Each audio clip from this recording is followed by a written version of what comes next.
so you saw me take that distributor cap off of a spare distributor.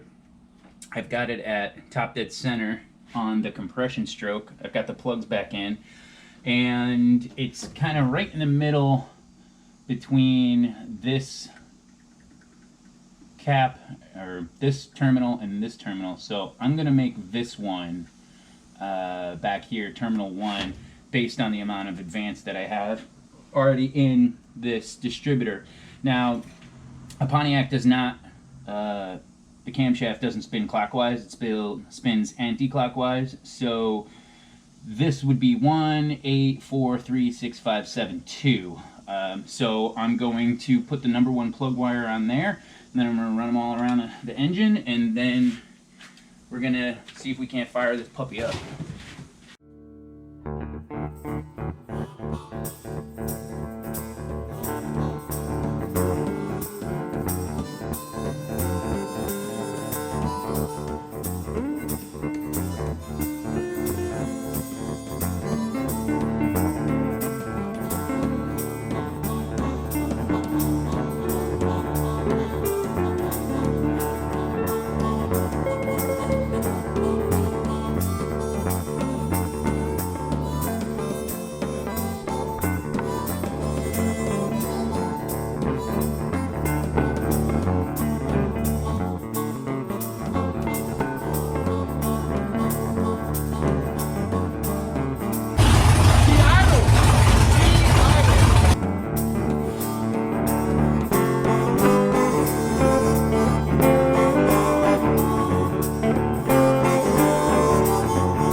And we're back. So you saw me try to start the car several times on time lapse, and what I thought was the number 1 spark plug was not the number 1 spark plug. So when you saw me in the back grabbing a plug, I was essentially moving it 1 spot over to the right, and that allowed the car to start and run.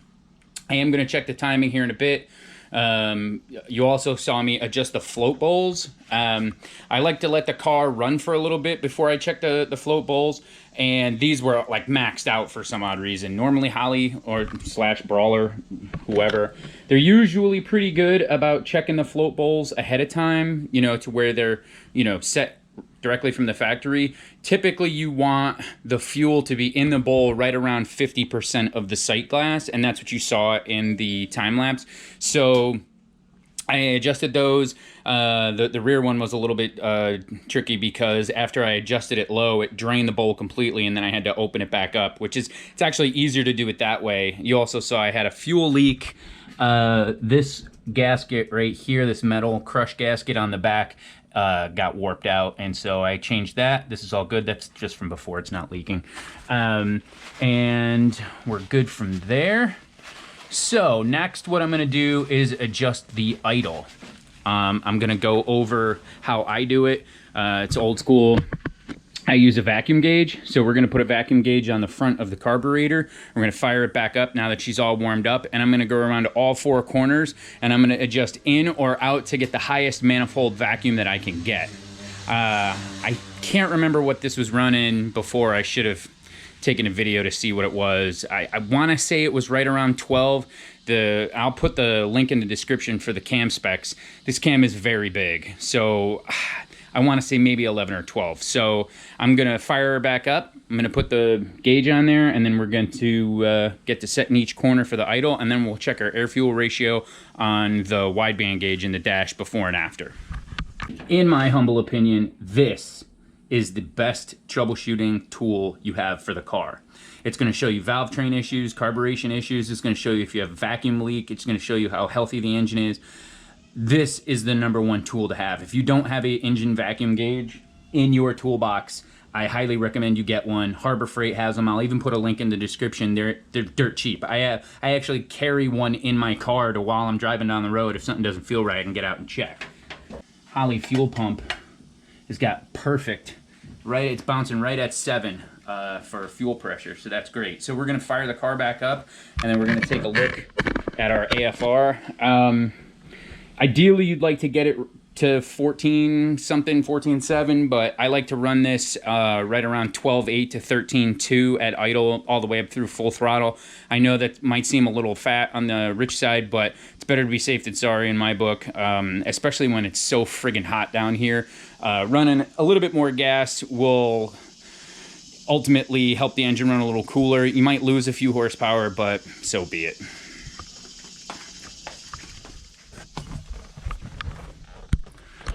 Alright, we're in the cockpit here.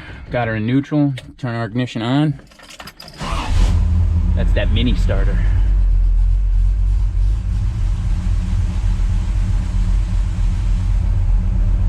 Alright, so right now you can tell we're running right around right in that sweet spot actually. We're running right at around 12.8 to 13.2. So I'm not really gonna adjust much. Well, after I adjust the carburetor with the vacuum gauge, I will have to readjust the idle. It's idling at 1,000 right now. That's a little high for me. We might actually take it down first.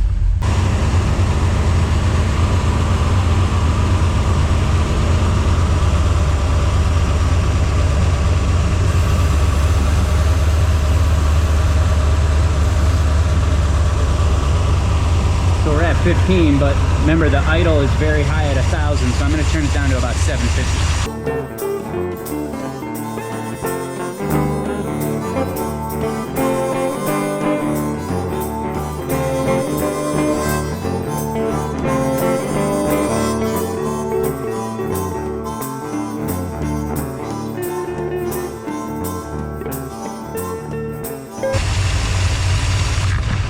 I don't know if the camera will pick this up, but it's got 16 initial.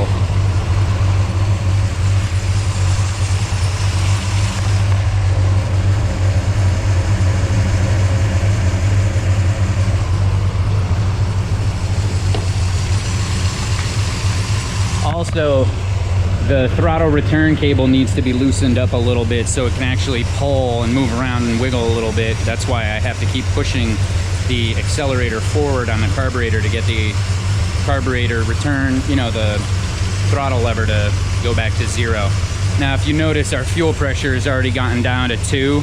That's not a problem with the fuel pump. That is a problem with that fuel pressure gauge. They're known to, as soon as they heat soak, even the liquid filled ones go to crap. So it's a good try, but I guess it didn't work. So there you have it. We got the new carburetor in. We've got the 4-corner idle adjusted. We made sure there was no leaks. There was a leak there. We fixed that. We double checked the timing. It's at 16 initial, which I like. It starts nice and easy. We fixed the throttle return spring, so now we get full throttle, and the return springs pull the accelerator all the way forward now, so we're not going to have any issues with the idle. And the next thing to do is go out and drive it.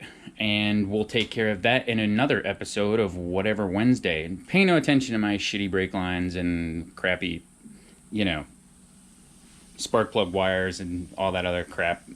Like I said, all that's going to get done when the car comes off the road and gets fully restored. We're not going to do all that. We're going to address all those issues when we restore it. But we're good to go now. And like I said, stay tuned for another episode.